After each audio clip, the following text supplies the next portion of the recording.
I'll just go ahead and say. Hey, Michael, so you've done like what, like towers or buildings? I've done towers, bridge, right stuff, and helicopters. I haven't done elastic launch glider or I haven't done those. Yogi's pretty cool. I like looked at some of the kits they have. They have those like lift changing wings where like when you shoot it, it straightens out so you don't get lift when you go up.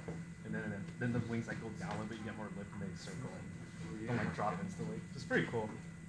Also, quick heads up, if you haven't heard already, inquiry events are the other areas. So it's,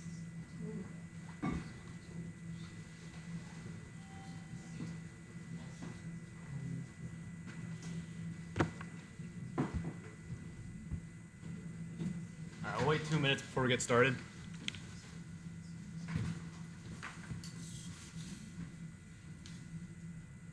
We got a lot of pictures and what's exciting stuff. We have a recording of our towers from national briefing. We have a video of Carly's tower, the one that like twisted. Yeah. Yeah, it's pretty cool.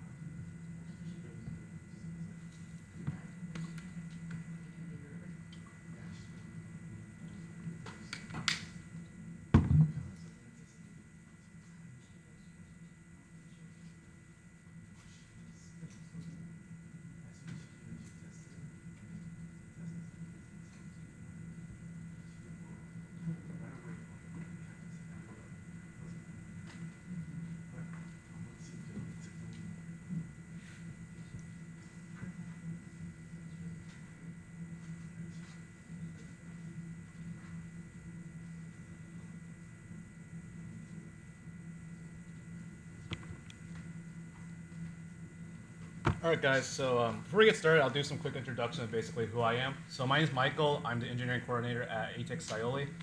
The main events I compete in is towers, bridges, and right stuff and helicopters. So that's what I have expertise in. Yeah, so I'll let Roger introduce himself. So I'm Roger. I'm the new initiatives coordinator as part of the outreach team here at ATEC Scioli. And I was primarily a study events person in high school, but I did one build event, and that was helicopters. And I would have to say it was one of my favorite events, and it has made a pretty large impact on me, and it was also the most frustrating. Yeah. So we'll try to keep this as a conversation, so if you have any questions, feel free to ask, and let's start with this. So this is kind of a quick agenda of what we're going through. So first, Balsa basics, so kind of what Balsa is, then looking more into the events. So boom lever, and then the flying events like elastic launch, glider, and right stuff. So some general build guidelines, and if you guys went to Alex's presentation, this is kind of the same. But it should be a student-driven build, so again, you don't want to do all the work for your kid. You want to help them out and kind of teach them what's going on. So make sure that they get an idea of what they want and then start building on that, and you can kind of help them along the way. Read the rules, so of course, you don't want to go to a tournament and try to fly a plane and see that, oh, my wingspan's too wide, and then you can't compete, right? So make sure you read the rules, make sure you know everything about the event, so you can get a clear understanding of what you need to do. Design before purchasing materials, so of course, you don't want to purchase materials first because that's a big money sinking, especially with Balsa events, buying wood, buying kits, it costs a lot of money, so you want to make sure that you have a general idea of what's going on first. Overbuild, so like as I said before, read the rules. If you're going to have a plane that is close to the minimum requirements, like you have to be long or heavier than 7 grams, you want to be pretty close to that, because if you're lighter than that, then again, you have trouble competing. If you get tiered, that's going to be really unfortunate. And let students make mistakes, so I think the best way to learn is making mistakes, right? So once you do something bad, you're to learn from it, you won't do it again. So try to let your students make failures, but kind of learn from that process, and they'll be a better engineer in the future. All right, so Balsa basics. So to the right, these are the 3 main events we'll be talking about again. So on the top, that's boom lever, bottom is elastic launch glider, and on the right is right stuff. And on the left is one of the events I competed in towers, and that's one of our towers breaking at nationals. So you can see, pretty cool stuff. Twist and then breaks. So. And also, I have a question to ask you guys. Why is it that we use balsa out of everything that we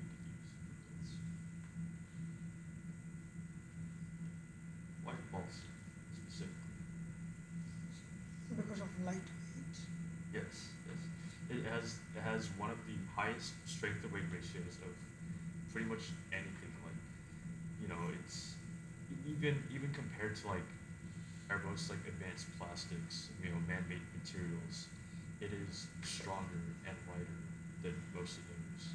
And it's pretty amazing because it's literally made by nature. It's engineered by nature. So it's practically made out of air and is able to sustain a lot of compressive and tensile forces. Yeah, so as Roger said, again, low density, high strength. So it's a very light material, and that's especially important for things like ride stuff where you want to stay at a low weight requirement so your plane can fly better because heavier things have trouble flying, right? The same thing with boom and leverage. You're trying to get the best ratio of weight held versus the weight of your device. So again, a light material that's also strong is very useful in a lot of these events. However, one thing while I competed at LASA was I realized that balsa is not always the same type of density. So you can have very light balsa and very heavy balsa. So you can see here, extra heavy balsa, greater than 19 pounds per cubic feet. That's more than 3 times heavier than the very lightweight balsa. So that's something you have to factor in. Generally, especially for flying events, it's the balsa that they use is generally going to be on the very light end of the spectrum. And even for events like, towers, boom, lever, bridge, you would be better off using a lighter kind of balsa for that as well. So, unless we purchase from the website and we're probably not going to know what the density is if we buy from hobby shops or something, right? I mean, is there anywhere that you? Yeah, so especially buying from like Hobby Lobby stores or something like that, you kind of don't really know where you're getting from unless you get like the scale and try to measure. It's going to be in a plastic bag too, so it might be harder. If you go to a Hobby Lobby where it's just balsa sticks outside, you can actually weigh those, kind of get a general sense of how heavy they are. I think the website you're talking about is like Specialized Balsa, right? Yeah. And you can really like specify exactly what you want. So like what type of grain you want, what type of weight, the sizes. But those tend to be a little bit more expensive. So again, you probably have to design first and kind of get a general sense of what you want. Okay, so one thing that's really important is balsa grain direction. So generally there's 3 types of grain: C grain, B grain, and A grain. A grain is flexible, so it's probably more good for tension members. So for example, like if you use a paper and you start pulling it, this is in tension, right? When compression is pushing inwards. So again, different grains have their different purposes. For like things like boom lever, it's generally better to have stiff members because you don't want your like boom lever to be bending while it's happening, and then it just buckles and collapses very quickly. So again, that's something that you have to factor into, looking at the types of grain you have and seeing what it could be used for. And again, as that website mentioned before, Specialized Balsa, you can kind of specify exactly what you want. Most balsa I think is in B grain, so they have properties of both, which are also very good. So again, you can save some costs using B grain, but it might not be the ideal type of wood. So Michael, do you have like a specific mix of like grain types that you use in your builds? So when I first started, I just bought balsa kind of randomly because I didn't really know about grains, but I think most of them were in B grain, and they still perform pretty well. Yeah, for like you can usually tell when you get a piece of balsa like what type of grain they are, like how bendable it is or how stiff it is. And generally, like I thought, like if I'm doing towers, I want to use a stiff piece of balsa. But yeah, it's pretty hard to purchase exactly what you want unless you spend extra money. Yeah, I mean, grain doesn't really matter too much for flying events. Yeah, If so anything, that's just being light. you would take like A grain, B grain, because like they're kind of flexible as well. Yeah, certain things to flex. Yeah, so like for events that are loading a lot of weight on like boom and lever, like towers, that's something that you really need to factor in. But for like flying events, you just want the lightest flying plane as possible, so you try to keep it light. Okay, so purchasing balsa, so again, hobby stores, Michaels. Going to these websites, of course, you can buy like specific types of balsa, choosing like grain or sizes or weights. And that's just kind of a general sense of like where to get balsa, because you can really, if you have a really good design and you know exactly what type of balsa you want, you can purchase it on the website. So 1/4 by 1/4, 1/4 by 1/8, you can really choose which ones you want. Okay, so attaching balsa together. So when I competed, I mainly used super glue. So there's 2 main types of super glue. One is kind of a gel type and one's a more liquid type. I usually use the gel type because it was a lot easier to work with. So as Roger said, balsa is kind of filled with air. It's very porous. So when you use something like a liquid glue, it seeps in very quickly, and that can add a lot of weight and sometimes very hard to work with. I actually primarily used liquid glue for my helicopter spin, but Yeah. it was definitely challenging to put the right amount on So if you're good with it, it can definitely work, and you could generally find like liquid glue, like pretty big bottles of liquid glue for pretty cheap. The glue I used was called Loctite. That was Loctite liquid super glue, Mhm. and it wasn't too runny. So like there are types of super glues that are like super watery and runny. Those aren't too ideal for balsa, but the kind of liquid glue I used, it was still liquid, but it was manageable. So just search up Loctite if you're curious. But a lot of this is preference, right? They're both gonna work, gel glue and liquid glue. It's just Yes. like what type you want to work with. Because gel glue might be easier like to place and glue, but I don't think it's as strong as a more liquid glue. But usually the glue is not the thing that's filling. Yeah, Yes. that's right. And of course, weight's really important. So like if you get liquid glue, it might seep in very quickly. That might be hard. But with gel, you kind of like apply a little dab and then glue it together. Right. Weight management with glue is very tricky because it's like at least like 10 times denser than the material you're building with. Also. Yeah. And I think the general rule of thumb is that you don't want to pour it directly from the bottle. You want something like a toothpick or something you create. You made the design like something by yourself to apply the glue. As whatever works. Yeah. Your views on accelerant versus clamping and weighting. So I usually clamped and weighted. I used a accelerant for some of my flying events when it was like the glue wasn't setting for a very long time and I couldn't wait. So like sometimes like you're gluing cuts in your mylar or something like that. I use a accelerant for those. But accelerant's definitely a good tool to have. You just kind of decide when you want to use it. I personally never use accelerant, but it might be a useful tool to have. Yeah. I would keep it because like maybe you have an event and something breaks very quickly, or like you're about to compete and it breaks. The accelerant's a good tool to have because maybe something's hard to glue and you can just put a spray of accelerant on and it hardens very quickly. Yeah, it's a good tool to have. Can you put that on Mylar? For mylar, like usually you When just had, like when you had you glued it? so usually you use spray glue to apply the mylar, but sometimes you like get a cut during an event and you want to just like apply some mylar over the cut. So it's like super glue, accelerant, and like push on top. You could probably even use a glue stick or something. Yeah, and like Scotch tape. Like if you have a cut in your plane, you probably use a Scotch tape. Just to Put it up there and it'll probably work pretty well. So yeah. Kind of like quick fixes. Because those flying events, there's always something that's going to go wrong. Something breaks. Your plane hits a wall and then the wing falls off or something like that. So factor that in. But yeah, super glue was definitely my choice. I know some people use epoxy, so epoxy is basically like two liquids that you mix it together. You apply it and then it binds after a certain amount of time. It usually takes a lot longer than super glue, so you might have to really like clamp it down and hold it for a long time. With super glue, you usually set it. It's like 10 seconds and it'll be there for a very long time. But yeah, epoxy is a little heavier, but it's also very strong. And something I read is weld bond. I've never used it personally, but apparently it has very promising results. So something to consider. But I've never had experience with it. There's also something called Balsa. Oh yeah.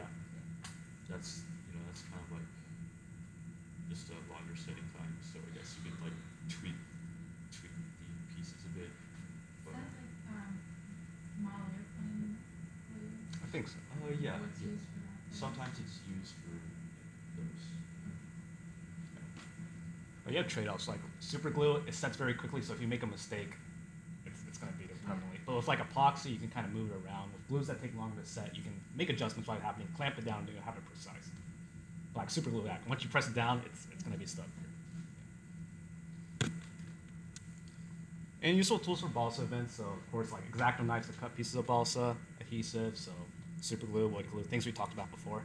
Scotch tape is pretty cool. So like if you're making a frame on a piece of paper, if you put Scotch tape underneath it, the super glue will very easily come off. So if you accidentally get glue onto the paper, it won't be stuck on there.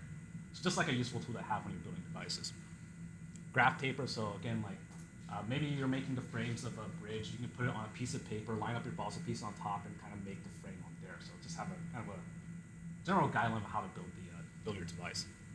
A digital scale, so again, like weighing pieces of balsa, you can see how, kind of like estimate the density of them. And it's just a useful tool to have. Like if you're seeing how heavy your boom lever is, you can kind of calculate what the best ratio you can get. So again, a useful tool, especially for like ride stuff or a glider where you're trying to get the lightest weight as possible. Having a very precise scale is very important.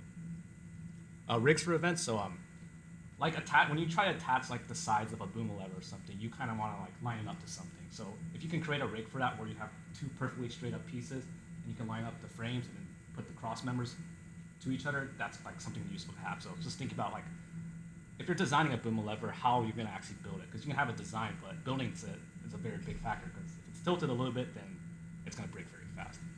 So think about ideas of how to build rigs. Then testing equipment. So it's very important to test your device. So you don't want to go to a competition with your first boom lever you built because you don't really know the performance, right? But if you can kind of do an iterative design and keep testing your builds, you can get a very good sense of how it's going to perform and make changes to it and improve it. So having like a boom lever rig built so your students can test it, that's very valuable. And even with like elastic launch glider or right stuff, having like a gym room or something like that where you can test a device, that's very important because there you can really hone down what's going on, how to improve your device.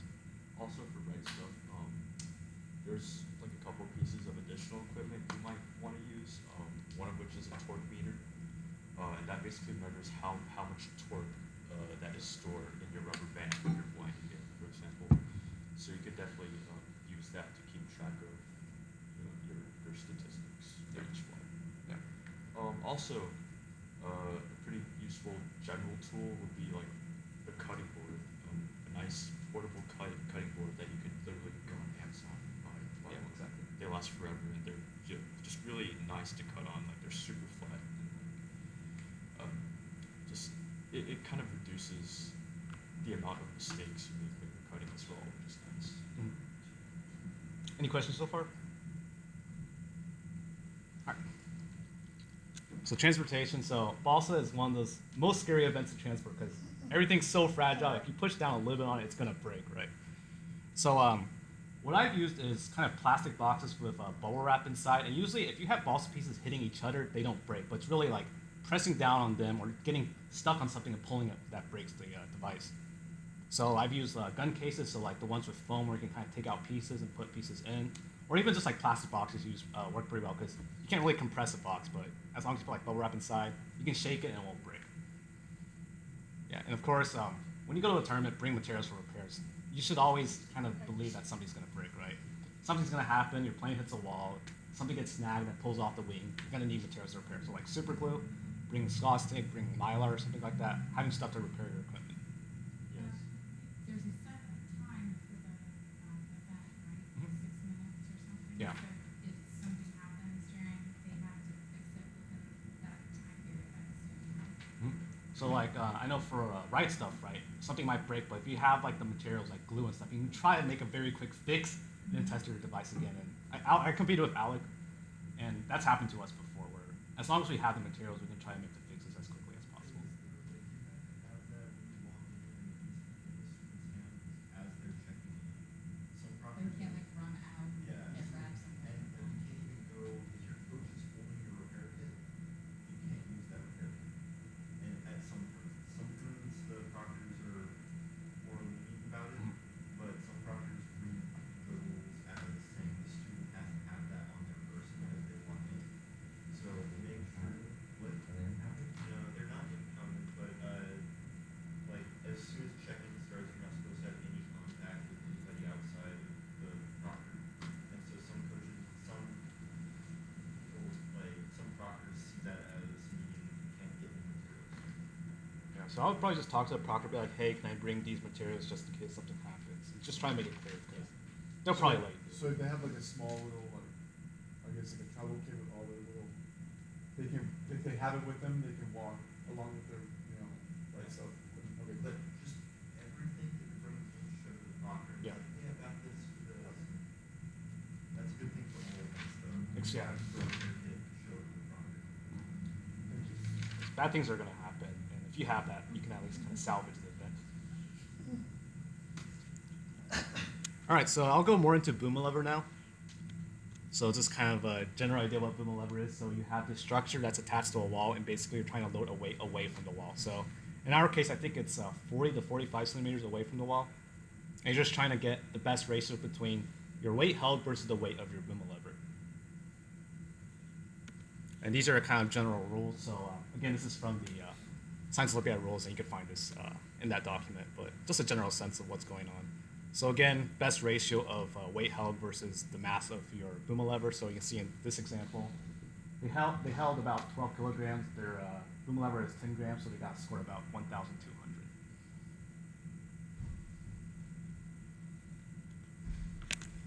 Okay, so with boom lever, you have two main members that kind of take load. So your tension member and your compression member. So depending on how you build your boom lever, you can see here if you have the diagonal piece on top or diagonal piece on bottom, you have different kind of parts and load, different types of load. So tension is kind of pulling, and compression is pushing in. So I use the paper example again, but pulling. So this is very strong for balsa, but when you push in, it's usually weaker. And then you tend to buckle, and especially when you start buckling, your device fails very quickly. So one thing you can kind of prevent buckling is having cross members. So you can see in this picture here on the bottom, you see the little X's that are attached to the bottom of the frame. Those help prevent buckling, so that's something you need to take note of. And especially it's compression that that buckling happens. When you're in tension, it usually pulls out straight, so you're okay on that. So just something to take note of. So general factors to consider when you're making a boom lever. So again, design. So you can get designs from looking at YouTube videos, from looking at resources online, and get a general sense of what's going on. Taking account of properties of wood. So as I talked about, balsa densities are not always the same. They have different types of grains, and they have different dimensions. So you can have a 1/4 by 1/4 piece of balsa versus a 1/8 by 1/8 piece of balsa. Compression and tension members. So as I stated before, some tension are usually stronger, but when you're in compression, it's usually weaker because it buckles. Mass versus strength. So ideally, we want to get the best ratio between mass versus strength because the competition is getting the most load held versus the load of your or the mass of your boom lever. Build quality. So again, I think one of the biggest factors when you're building these is making sure that build quality is good because if your device is tilted a little bit, that can very quickly make the device fail. And even if you have joints that are not glued as properly, then that's another weakness, and that could be a place where it fails. So when you're building these devices, you want to take it slow, make sure you're doing very precise cuts, doing everything as kind of exact as possible, and that's very important when you're building these devices. And improvements, so how I see it is boom lever is kind of an iterative process. You got to keep making boom levers, testing them, taking videos, seeing what's going wrong, and then making some sort of change from that and keep evolving your device. And how you do that is you have a kind of rig to test your device, and you keep building boom levers and testing them over and over again. I think that's kind of the best way you can get a general idea of what's going on and how you can improve your device. I would also like to add that the issue of buckling is also relevant to things like right stuff in helicopters, especially the year I did helicopters, because instead of a single motor stick, there was let's just say there was a very large bonus for building sort of a chin of design, which uses 2 motor sticks. So instead of one strong motor stick that takes all the load of the rubber, you have 2 weaker motor sticks, and those are very prone to just breaking under compression. So we had to figure out like some pretty like ingenious ways to like reinforce those sticks to withstand that compression. Just do note that even for like events like right stuff where you don't need to worry about it too much, do realize that if you wind your rubber to like a really high like Load force. to like a really high torque and tension force, it's gonna make your motor stick like bend, and that might alter your flight characteristics. So any questions so far? All right, so this is kind of a way that I approach building my devices. So at least for when I did towers and bridges, I first kind of got inspiration from other people, right? Looking at online research, seeing what people have built before. And even when you go to a competition, you can look at other people's boom levers and see kind of what they're doing and how they're performing. And that way you can get kind of a general sense of maybe this is a good way to approach the problem, and I can kind of develop based on their what they did. So like there's a lot of research like Scioli, looking at YouTube videos, looking at images, those can all give you a lot of inspiration. And something that's cool about boom lever, it's not too complicated, and you can get a very good sense of what's going on just by looking at a picture. So creating a template, so again, using graph paper, you can create the frames of the boom lever. So like you see these side pieces, this triangle right here and the triangle on the other side, you can build that on a piece of graph paper just by kind of sketching a triangle out and then lining your balsa piece on top. And that's a really easy way to make 2 frames. So like just you can glue graph paper together, draw a triangle on it, and then build your frames on there, and it'll be pretty precise because you're just putting it on lines. And then from there, you can kind of like build your device. So once you have a design, once you have a general idea of what you're going to do, you can start building the design. So using graph paper and then lining up the two frames and attaching them to each other. There's a lot of ways to do that, but you just want to get it as precise as possible. And again, test your device, see what you can change, and then make changes after that, and make a new boom lever and keep going after it. So, yeah. All right. So next we'll be going into the flying events. So elastic launch glider and right stuff. Yeah. So, for the boom lever, like, is the judgment based only on the model, how good it works, or do they ask students any questions depending on that as well? Yeah. So they could definitely do like the physics of it, like maybe you can The use maths. CAD designs. Yeah, CAD Okay. designs to kind of like model the loads, and even you can draw like some, I guess, free body diagrams and kind of put a load here and calculate like what the force in this tension member is and what the force in this compression member is. Okay. But a lot of that is theory based. So again, like when you actually do it, your beams not be like ideally you'll be Exactly. perfectly straight, right? But stuff's gonna happen. It's gonna buckle. So you can definitely do the physics and kind of get a pretty good sense of what your design should be. But I think it's really that process of designing them and testing them where you get a lot out of it. Where you learn like, I don't need more of these cross beams because I see a lot of buckling, and that's why my boom lever's breaking. Okay. But definitely like doing a model first, like doing the physics behind it would definitely help. Okay, so elastic launch glider is basically you have a glider that you launch using a rubber band. You pull it up and you just try to get the longest time in air. So ideally what it does is you launch it up, it starts gliding and it circles around and eventually hits the ground. That'll be your time or your score that you get. So these are some kind of general rules. Again, you can find this in the SciOE rule book. Yeah. The bonus this year is a canard configuration, which is basically having the horizontal stabilizer in front. And then for ride stuff, we've had this event before, but it's basically having a rubber band that powers a propeller-based plane, and it just rotates in the sky. And again, you're trying to get the longest time as possible. For this year, the bonus is actually rotating clockwise or counterclockwise or clockwise first, and then switching direction on your next flight. And then you can add the scores together. And that's a huge deal because you can get extremely high times just by doing that bonus. So it's like if you fly for 2 minutes and you change the direction, you fly for 2 minutes again, you can get a total of 4-minute flight time, and that's a huge difference between teams that aren't doing the bonus. So flying clockwise and making a change. Yeah, making a change and then flying So counterclockwise. Yeah. Yeah. See, small propeller this year, so are biplanes allowed this year? You know, last year they was good. Biplanes. I'm not too sure actually. I don't know if biplanes are allowed. I've seen a couple of biplane designs. They might be. I'm not too sure. I'll have to check the rules, but they might be allowed.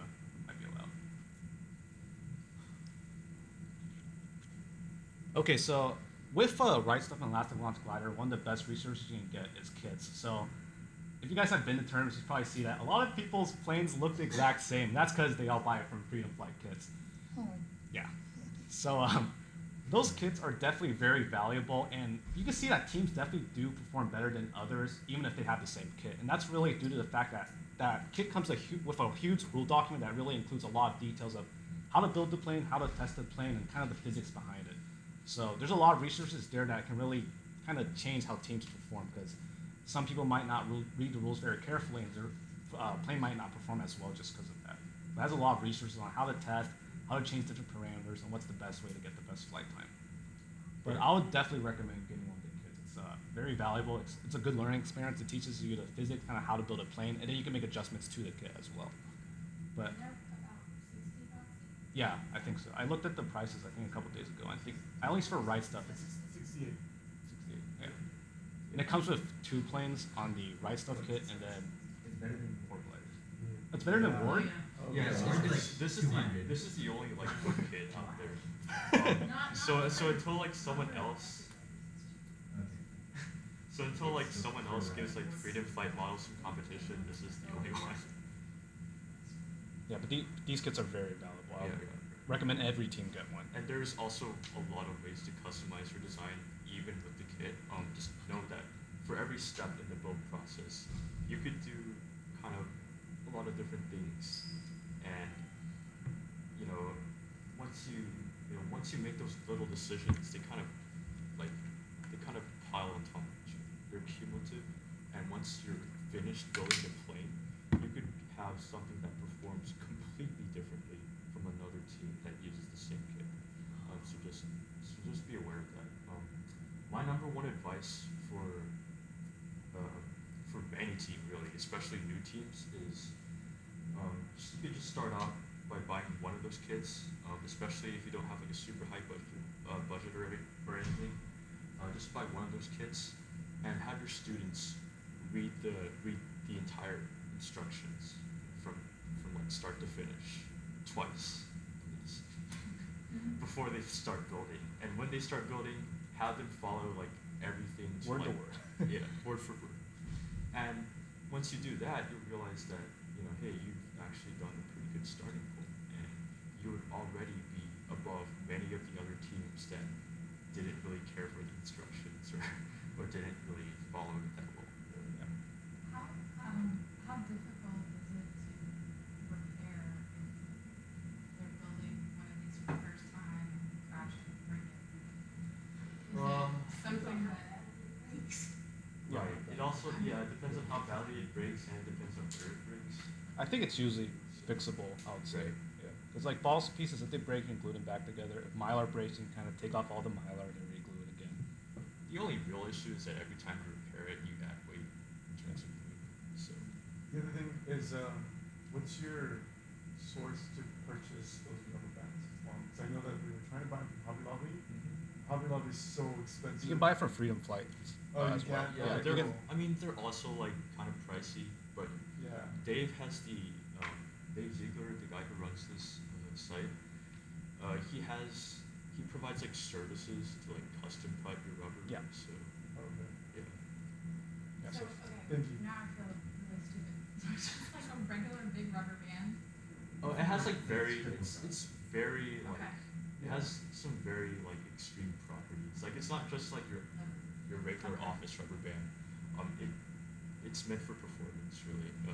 I do believe it's called Because every time you use it, it releases elasticity, and also it starts to. Yeah. yeah, it's called I wasn't sure what to.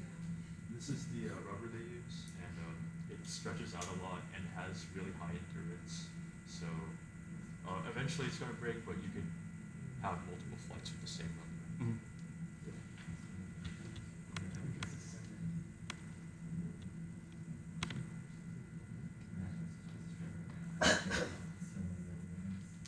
Do you use a rubber band for elastic launch?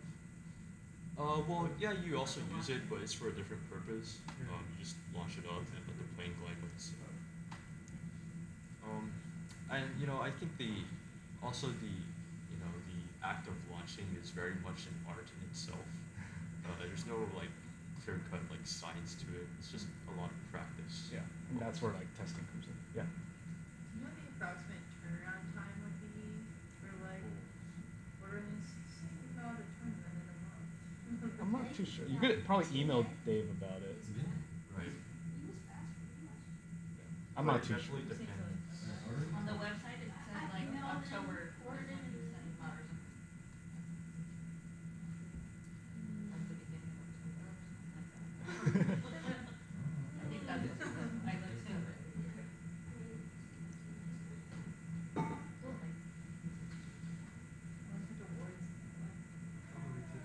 Half their stuff is on backwards. They said they would figure out what was in the kits by October. Nice.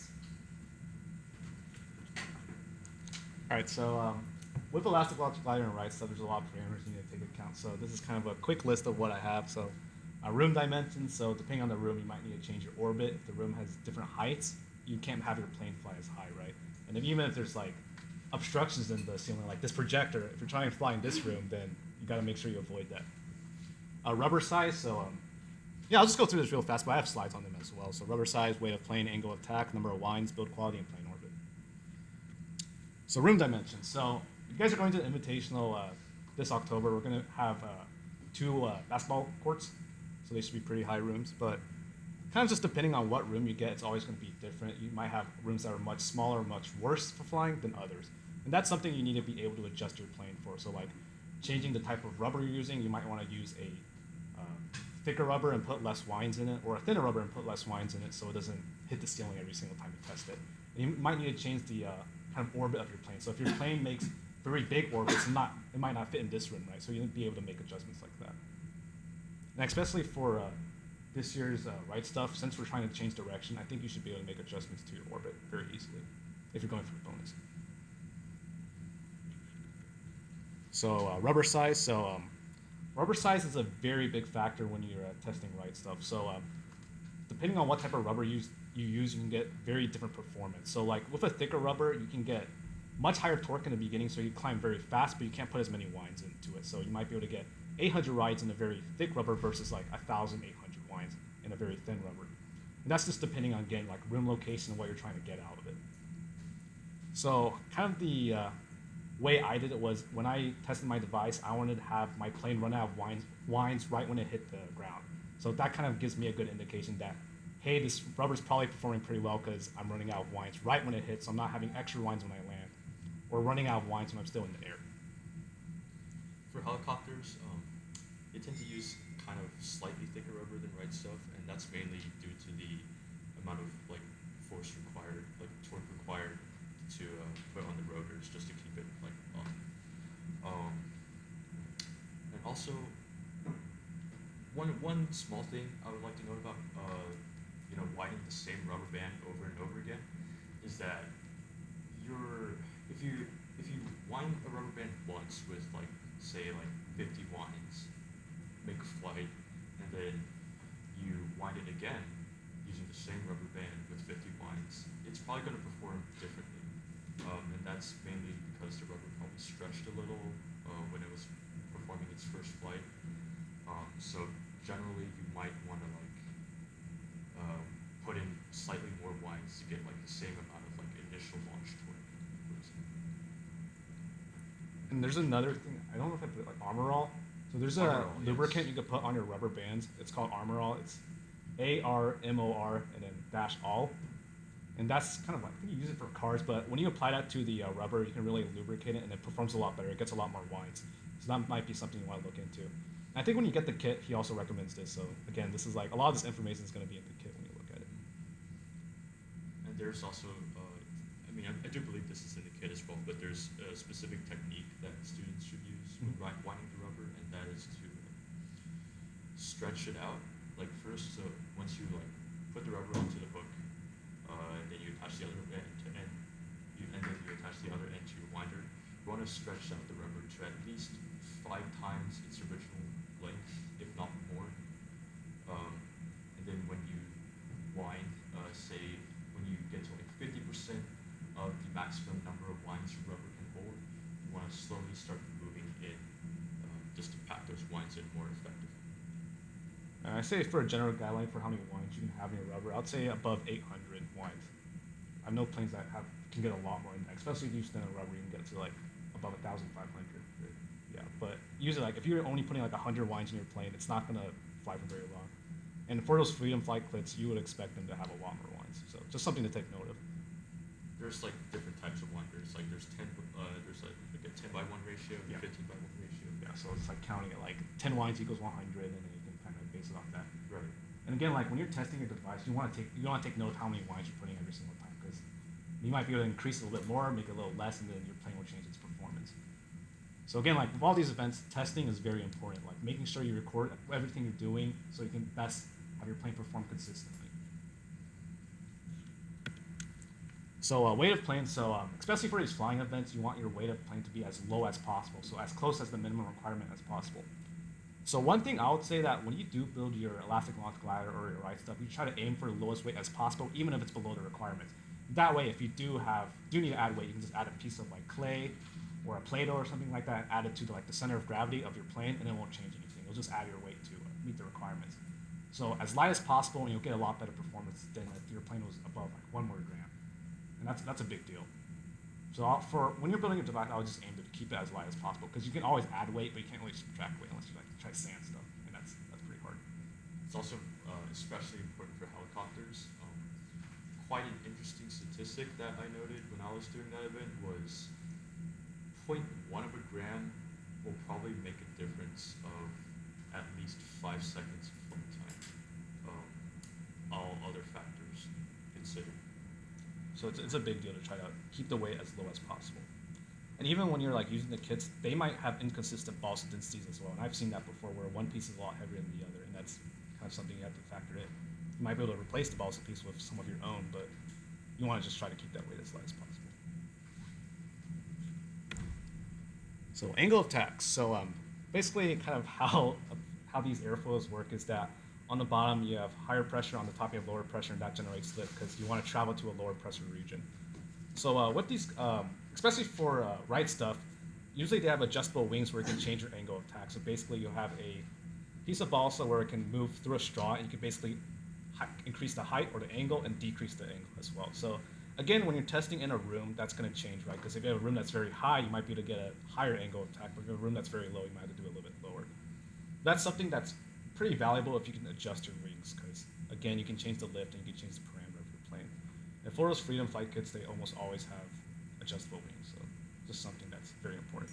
It's just another factor when you're testing that. You can change your rubber size, you can change your angle of attack, you can change the weight of your plane. These are all things that you can do. And for helicopters, you might want to adjust the angle of attack of your rotors, for example. A higher angle of attack will mean it will produce more lift per revolution, but it will definitely require more torque to perform that. So you just want to kind of find the optimum angle for that.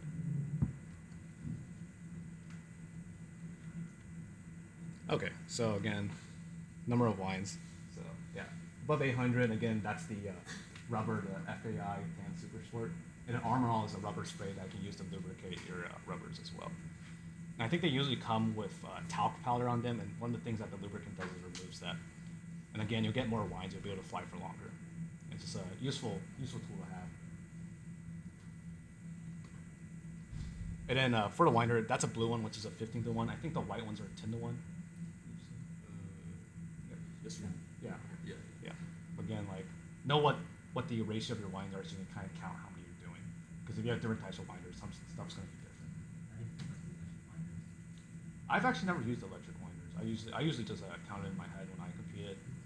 But I have seen people use it before, but I'm not too familiar with it. I mean, the manual ones are faster. I think they are faster. You can get spins very quickly with this type of stuff. And I also never used a torque meter when I did my rubbers. I just kind of did it by feel. Yeah. But again, like, that's up to personal preference, and you have to kind of record. Like, I still record like how many winds I was doing and what type of rubber size I was using, but it would probably be wise to have a torque meter and kind of like count how many. Well, I mean, even a torque meter. Well, it depends on what kind of torque meter you have. Like I know Dave from Freedom Flight sells some torque meters. I mean, they kind of work, but you can't count on them being like super accurate.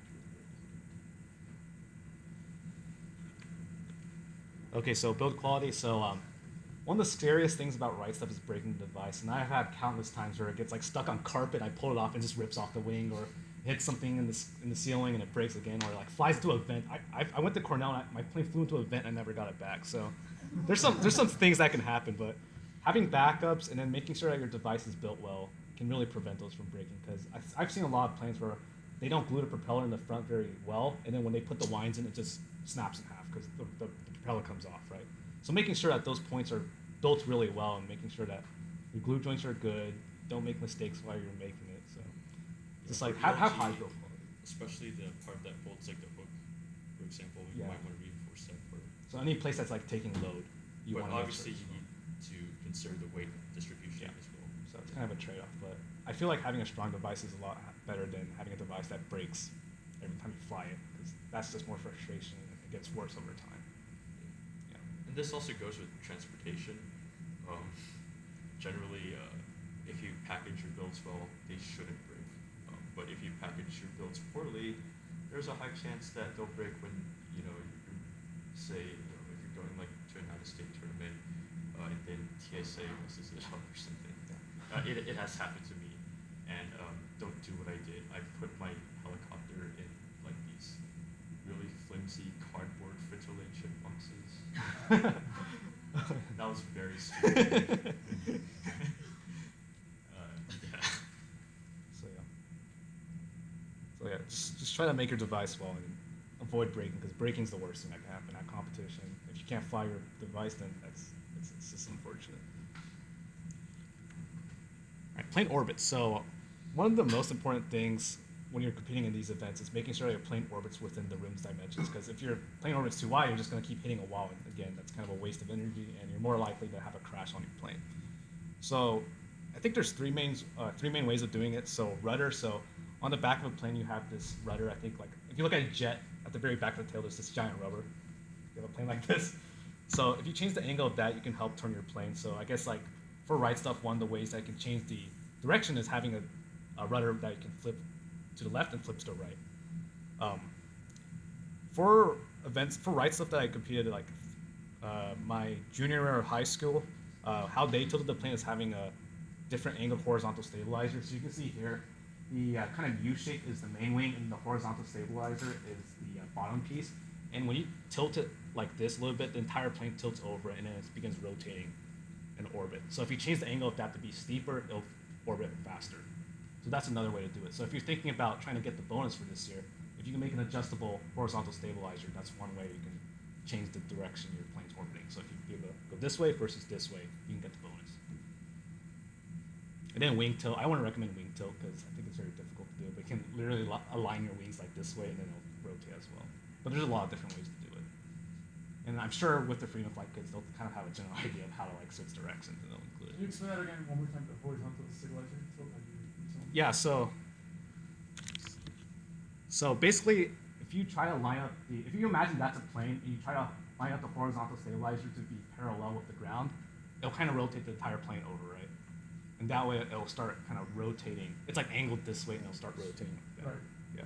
So if you're able to adjust that horizontal stabilizer to the bottom piece to go from here to here, you can change the direction your plane's orbiting. It's the same way as the rudder in the back, right? Yeah, yeah. So either or. Either or, yeah. But with the kits, I'm sure they'll have a way of doing it, so you can kind of follow that way. Yeah. But that's kind of like one way to do it to get the bonus. And I think the bonus for this year is very valuable. You can basically like double your time, right? So it's definitely something useful to do.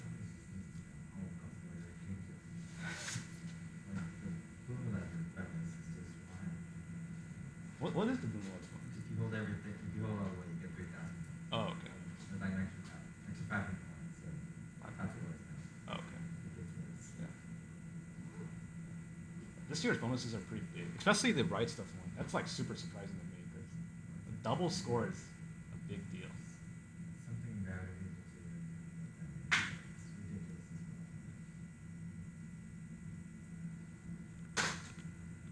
as well. So, kind of general tips for both elastic launch glider and ride stuff. So make sure you test a lot. So once you build a device, the main part of competing is testing your device. So seeing what can change. So again, that list of all those parameters you can make adjustments to.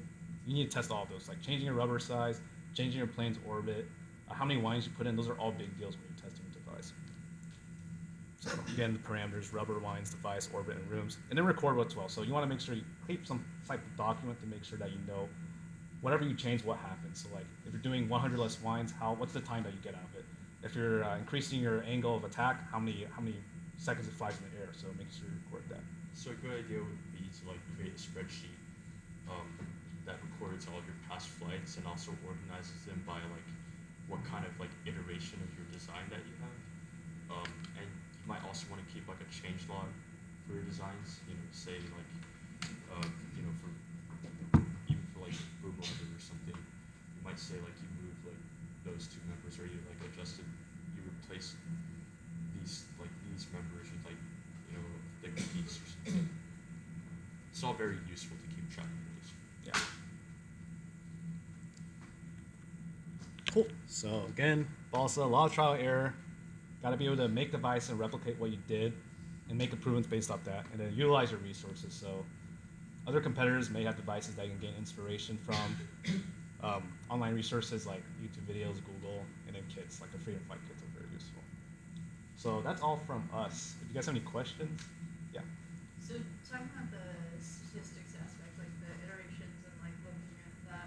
So for boom lever, basically once you test it, it's broken, Yeah. right? So then you have to like, so the idea is you rebuild the exact same thing, do it again. Like, how many times would you do that? Because I'm just thinking how expensive this is going to be with all the balsa. Yeah, so I think balsa is not too expensive Okay. most of the time. Like when I competed for towers and bridges, I think I did like one bridge every week. And I think Okay. usually you can build those devices pretty quickly because it's mainly like getting two frames, lining it up, and then putting cross members. Then it's So when you say one a week, would that be like a different device? yeah. So like I would record what went wrong, kind of see like okay, this member broke, so I want to make adjustments to that. So I might use a higher density balsa right there, Okay. and then seeing what works. Like you can even do like design changes where maybe like change the angle of what your tension member is, or like how many cross beams you do. These are all things you can change. And test again, see if it's better or worse. And if it's worse, then you go back to drawing book and kind of see what you can improve on. Okay. So you ordered those tests from like slow-mo, that way you can just. Yeah, yeah. Watch this. Mhm. Every little thing you know what you want to change. Yeah, so like you can like take a slow-mo video, see what's buckling a little bit, be like, oh, that's one of the failure spots. So I'll try to build something that prevents that. Okay. Yeah. And like you can probably like keep a spreadsheet of all your boom lever, like boom lever 1, boom lever 2, boom lever 3, the scores and kind of what you changed. So just kind of keeping some documents of what's working and what's not. Yeah. But for gravity vehicle, what would you recommend doing in the ramp? You want to answer that? Something that you can take apart. Plywood, doesn't need to do with plywood. But make sure that you know how you're going to transport. Because if you build a very big device, because the dimensions for that are half a meter by half a meter by a meter, if I remember correctly. That's big. That's a lot of space, and that's a lot of space to take out if you're trying to put this on. So you want something that is modular in some way, so it has some bolts that you can take apart, so that it splits in half and folds into itself. Usually with plywood, bolts, hinges. That's what I would recommend. But it's going to depend on like your vehicle, like the wheels that your vehicle has for like friction depending on that ramp. I don't know. So you have to do it on a like build your device first and then build the ramp is what I would say.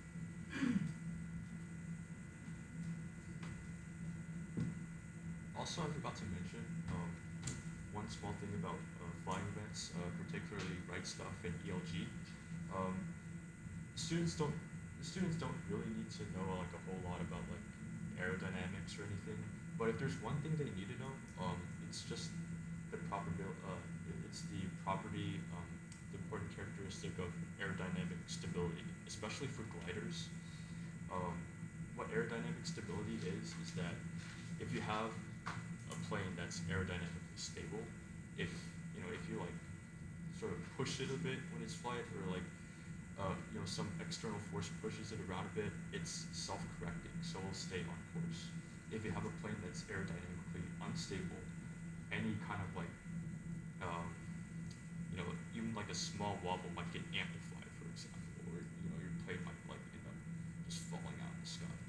And how can you tell if a plane is aerodynamically stable or unstable? There's two parameters that every plane has, and it's called the first one is called center of mass. So that's pretty self-explanatory, and the second one is called center of lift, which is basically the point where all of the lifting bodies of the plane kind of like balance out, and those are generally the center of lift is generally very close to the wings, and so in order for a plane to be aerodynamically stable, you want your center of lift to be ever so slightly behind the center of mass, so it is balanced and self-correcting, for example. You want it to be like a Vondar, for example. And the kids will also include information on that. I think, too. Yeah, I mean, Yeah, if you if if you build the kit to spec, your plane should be fine. But do note that for example, the bonus for ELG is like you add like canards to the front. If you do that improperly, you might like screw up your center of lift, and it might make it aerodynamically unstable.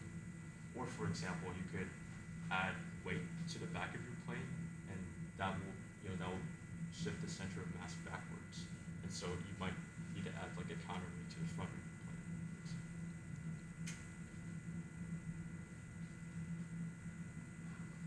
Yeah. So with ELG, kind of obviously you're launching with your slingshot, basically. Mm-hmm. But with right stuff, how do you teach a kid to not throw a plane? So I would say that when you launch a ride stuff, you literally just hold the propeller, release the propeller, and just drop your plane, and it should just go by itself. Yeah. I would never try to push it out because I feel like it'll just like go downwards or something bad would happen. Yeah, just it stops with Yeah. So I would just say like release propeller, release the plane, get your hands out of the way, and let it go do its thing. One thing though, if you do put too much torque on your rubber and you don't unwind it, you might get a, I don't know what it's called, but your plane starts nosediving because of a very high torque. I'm not sure the reason why, but you remember that, right? Because like we would put a lot of torque in and then It's just referred to as like overtaking. yeah. So when you spin up the motor, you want to backspin it a couple of times to release some of that extra torque. And then once you do that, you should have a smooth counter curve. So that because initially if you don't backwind it, you'll get a spike at the beginning. But because the wing is set up for gliding, if that's going to cause a nosedive if it has too much torque. So you need the torque to be pretty consistent so that you'll slowly climb and then slowly descend. So if you're testing your device, you're seeing that your plane's going downwards every single time. It might be angle of attack, but it also could be just you're overwinding the rubber.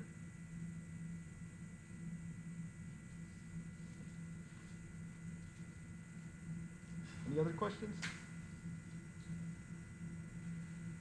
All right. So, thank you. Thank you.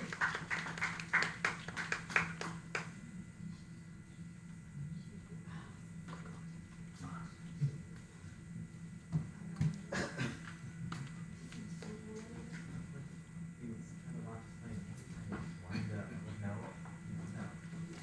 No.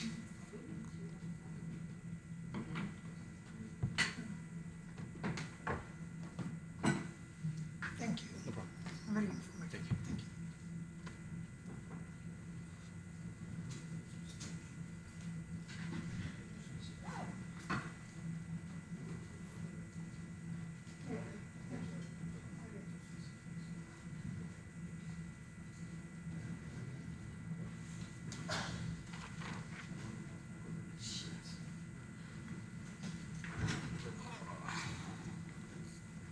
This is just disconnect this. We can raise that. This one.